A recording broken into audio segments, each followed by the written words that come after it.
Hello बच्चों, कैसे हो बच्चों। आज हम एक नई श्रृंखला शुरू करने जा रहे हैं हिंदी व्याकरण की। तो बच्चों, ये पढ़ने वाले विद्यार्थियों के लिए तो उपयोगी होगा ही, साथ ही में जो हमारे साथी टेट की तैयारी कर रहे हैं उन साथियों के लिए टेट या सी टेट विषय में जिन्होंने हिंदी भाषा को चयन किया हुआ है उनके लिए भी यह जो है वीडियो बहुत ही उपयोगी होने जा रहा है।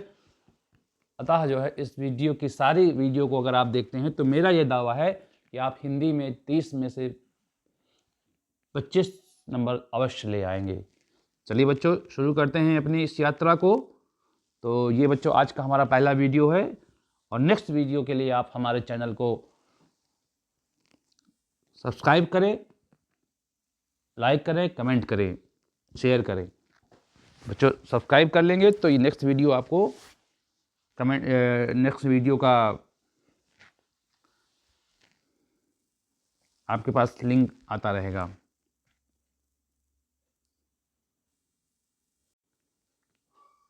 चलिए बच्चों, जैसा हम शुरू करते हैं अपना जो हमारा है हिंदी भाषा की व्याकरण को शुरू करते हैं।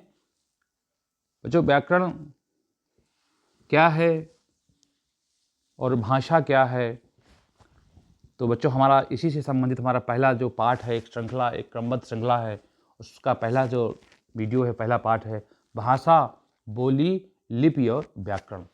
बच्चों तीनों अलग अलग चीज़ें हैं, लेकिन जैसे कि हमारा एक शरीर है, हमारे शरीर में ये पूरा हमारा शरीर अगर मिला दिया जाए तो ये पूरा हमारा भाषा कहलाएगा। और इसके अगर हम अलग अलग अंगों में देखें तो इसकी बोली, लिपि और इसको व्यवस्थित तरीके से प्रस्तुत करने का जो तरीका हमें बताता है, अच्छे से जैसे शरीर को सज धज करके सुव्यवस्थित सुंदर दिखलाने के लिए हम लोग मेकअप का इस्तेमाल करते हैं, उसी तरह भाषा को सुंदर, शुद्ध एवं व्यवस्थित बनाने के लिए हम लोग व्याकरण का उपयोग करते हैं। मतलब व्याकरण जो है हमें भाषा को लिखने का सही तरीका, सुंदर व्यवस्थित तरीका बताता है। आज हम उसी के बारे में चर्चा करेंगे विस्तार से। तो बच्चों, जैसा कि हम पहले भाषा देखते हैं, भाषा क्या है। भाषा क्या है?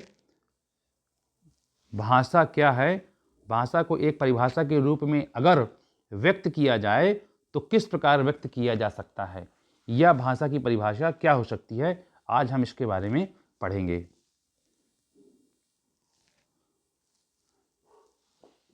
बच्चों, व्यक्ति एक सामाजिक प्राणी होता है।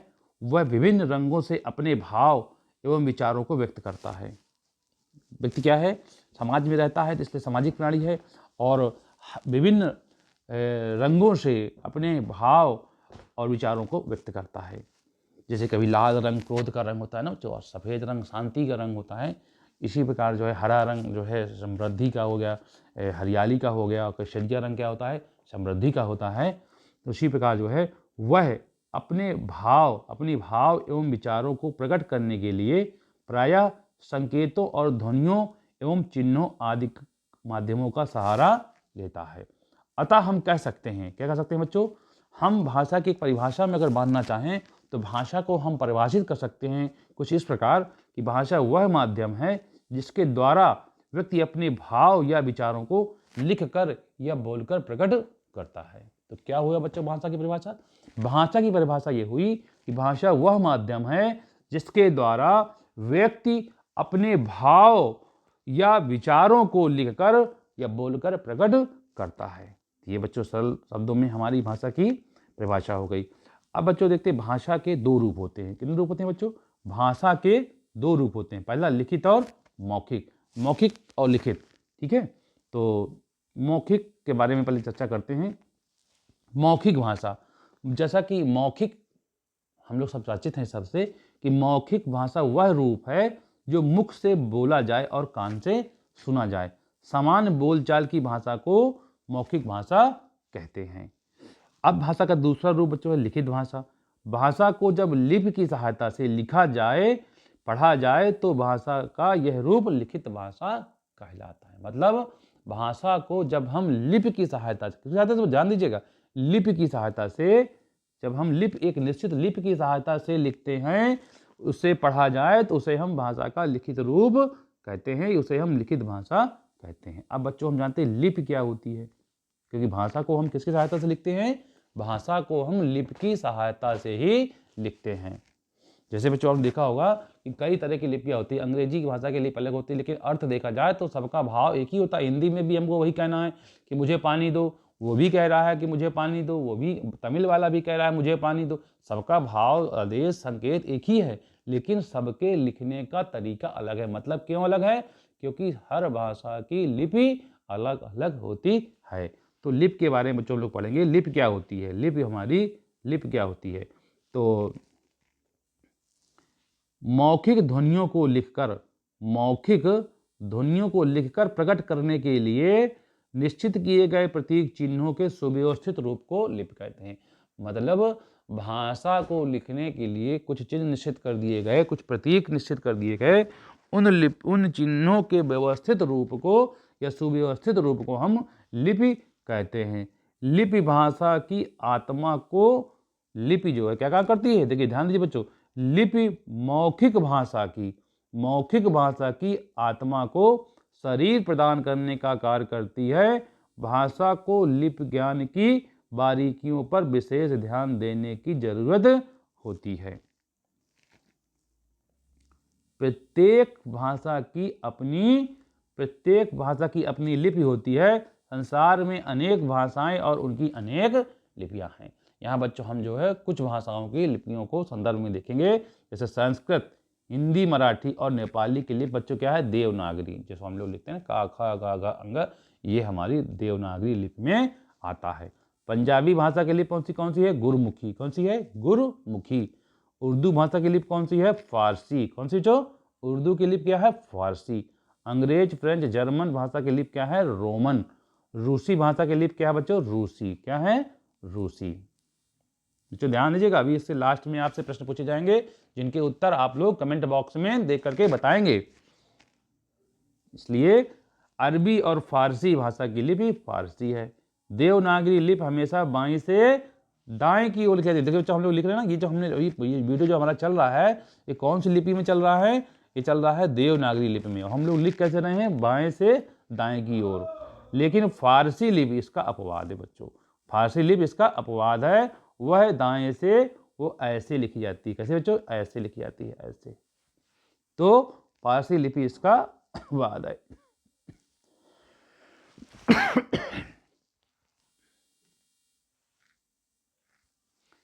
हिंदी भाषा का जन्म एवं उसकी बोलियां। हिंदी भाषा एवं उसकी बोलियों।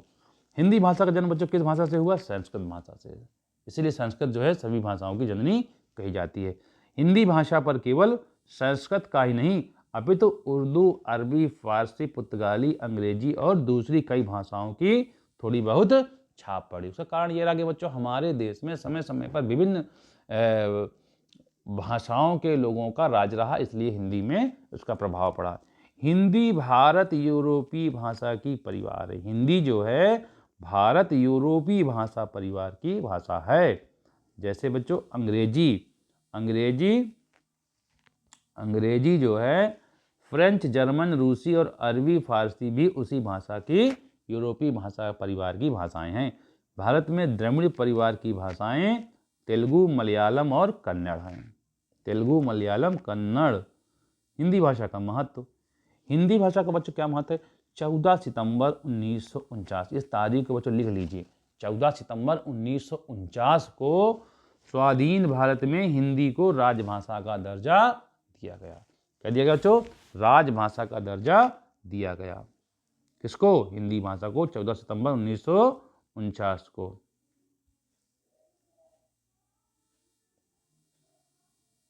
चलिए बच्चों अब हम लोग पढ़ते हैं उपभाषा व बोलियां। बोली की अपेक्षा उपभाषा का क्षेत्र विस्तृत होता है। बोली एक सीमित क्षेत्र में बोली जाती है और उपभाषा जो है उसका क्षेत्र उससे बड़ा होता है। एक उपभाषा में अनेक बोलियां हो सकती हैं। पूर्वी हिंदी, पश्चिमी हिंदी, पहाड़ी हिंदी, राजस्थानी और बिहारी हिंदी हिंदी की प्रमुख 5 उपभाषाएं हैं। हिंदी की 5 प्रमुख भाषाएं हैं। कौन कौन सी, पूर्वी हिंदी, पश्चिमी हिंदी, पहाड़ी हिंदी, राजस्थानी हिंदी, बिहारी हिंदी। इन्हीं 5 के अंतर्गत हिंदी क्षेत्र की 17 बोलियां वर्गीकृत की जाती रही हैं। मतलब इन 5 बोलियों के 5 जो है उपभाषाओं के अंतर्गत 17 बोलियां वर्गीकृत की जाती रही हैं। पूर्वी हिंदी के अंतर्गत बच्चों अवधी, बघेली और छत्तीसगढ़ी। अवधी भाषा, बघेली भाषा, छत्तीसगढ़ी। पश्चिमी हिंदी के अंतर्गत हरियाणवी, ब्रजभाषा, बुंदेली और कन्नौजी। राजस्थानी हिंदी के अंतर्गत मालवी, जयपुरी, मेवाती और मारवाड़ी। पहाड़ी हिंदी के अंतर्गत पश्चिमी पहाड़ी, मध्यवर्ती पहाड़ी और कुमायूनी और गढ़वाली पहाड़ी। बिहार हिंदी के अंतर्गत मैथिली, मगही और भोजपुरी। मैथिली, मगही और भोजपुरी। अब बच्चों हमारा अगला जो पॉइंट है भाषा और व्याकरण।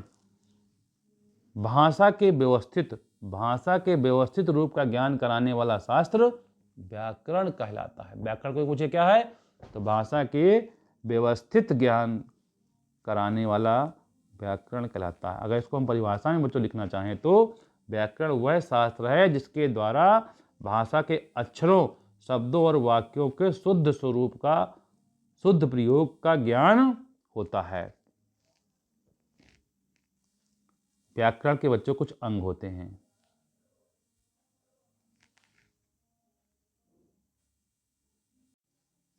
व्याकरण के कुछ अंग होते हैं। कौन कौन बच्चों? व्याकरण का जो अंग होते हैं, पहला होता है वर्ण विचार। क्या होता है बच्चों? वर्ण विचार। फिर वर्ण विचार होता है। फिर क्या होता है? शब्द विचार। वर्ण विचार, शब्द विचार, पद विचार और वाक्य विचार। वर्ण का मतलब क्या है बच्चों? अक्षर, अक्षरों का। फिर शब्द, अक्षरों से मिलकर शब्द बना, का खा गागा से मिलकर के शब्द बना, जैसे परमेश्वर।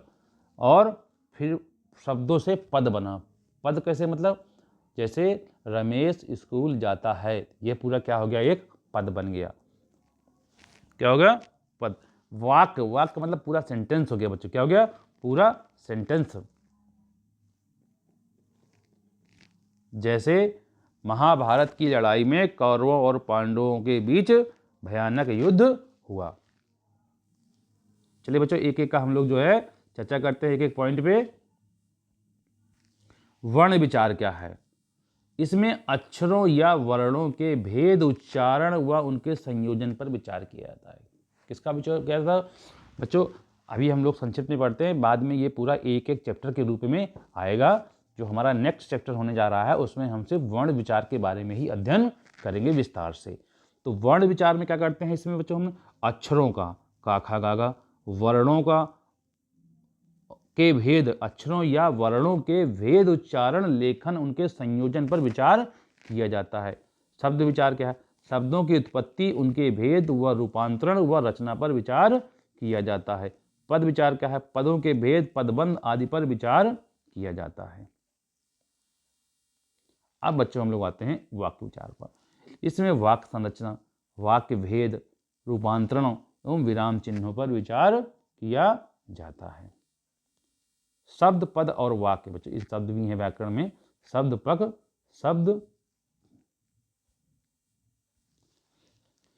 शब्द, पद और वाक्य। शब्द क्या होते हैं बच्चों? वर्णों का सार्थक समूह शब्द कहता है। वर्ण का मतलब हिंदी वर्णमाला, अंग्रेजी वर्णमाला, अलग अलग वर्णमाला के अलग अलग शब्द होते हैं। तो वर्णों का सार्थक समूह, जैसे विजय, नारायण और शिव। देखिए बच्चों विजय में कितने शब्द हमारे वर्ण आए हैं? 1 2 3, 3 आए ना, और एक मात्रा भी लगी हुई है। नारायण में देखिए बच्चों कितने आए हैं? 4 शब्दों से बना, 4 वर्णों से बना हुआ है। शिव में देखिए 2 वर्णों से। अब आते हैं पद में। पद क्या होता है? जब शब्द वाक्य में प्रयुक्त हो तो उसे हम पद कहते हैं। जैसे विजय स्कूल जाता है, विजय स्कूल जाता है। शब्दों का सार्थक समूह। शब्दों, वाक्य क्या होता है बच्चों? शब्दों का सार्थक समूह वाक्य कहलाता है। जैसे भिखारी को भोजन दो, भिखारी को भोजन दो। चलिए बच्चों ये तो हमारा पहला पार्ट हो गया। इसमें हम लोगों ने जाना कि व्याकरण के क्या क्या भाग होते हैं। अब इसमें कुछ प्रश्न बनते हैं, उन प्रश्नों का अभ्यास को जो है आप लोग जो है मुझे इन प्रश्नों के उत्तर आप जो है कमेंट बॉक्स में दे सकते हैं। चलिए बच्चों पहला प्रश्न हमारा है, लिखित भाषा में विचारों को कैसे व्यक्त करते हैं? हिंदी भाषा को राजभाषा का दर्जा कब मिला? हिंदी भाषा को राजभाषा का दर्जा कब मिला? पंजाबी की लिपि क्या है? वाक्य विचार के अंतर्गत क्या अध्ययन किया जाता है? किस भाषा का अध्ययन व्याकरण में नहीं होता है? किस भाषा का अध्ययन व्याकरण में नहीं होता है? भाषा का क्षेत्र बड़ा होता है बच्चों की बोली का, ये आप कमेंट बॉक्स में बताएंगे। भाषा का रूप स्थिर रहता है कि बदलता रहता है, ये भी कमेंट बॉक्स में बताइए। क्या बोली का भी व्याकरण होता है? बताइए बच्चों, बोली का व्याकरण होता है, इसको भी बताइए कमेंट में। क्या बोली का भी कोई अपना साहित्य होता है? इसका उत्तर भी कमेंट बॉक्स में दीजिए। क्या भाषा के क्षेत्रीय रूप को बोली कहते हैं? क्या एक बोली के अंतर्गत कई भाषाएं आ सकती हैं? ये सभी प्रश्नों के उत्तर आपके उपर्युक्त पाठ में हैं। अगर आप ध्यान से उस वीडियो को देखेंगे, पढ़ेंगे, समझेंगे तो आपको सारे उत्तर मिल जाएंगे। आप अगर फिर भी कोई दिक्कत आती है तो आप कमेंट बॉक्स में कमेंट करके इसका उत्तर पूछ सकते हैं। नोट बच्चों, अगले वीडियो में हम लोग व्याकरण के पहले अंग वर्ण विचार के बारे में विस्तार से अध्ययन करेंगे। बच्चों, इसी के साथ ये हमारा पहला अध्याय समाप्त होता है। बच्चों, अगर आपको हमारा ये वीडियो पसंद आया हो तो हमारे चैनल जवान भैया अतर्रा वाले को सब्सक्राइब करें और हमारे वीडियो को लाइक, शेयर और कमेंट करें। धन्यवाद बच्चों, थैंक यू।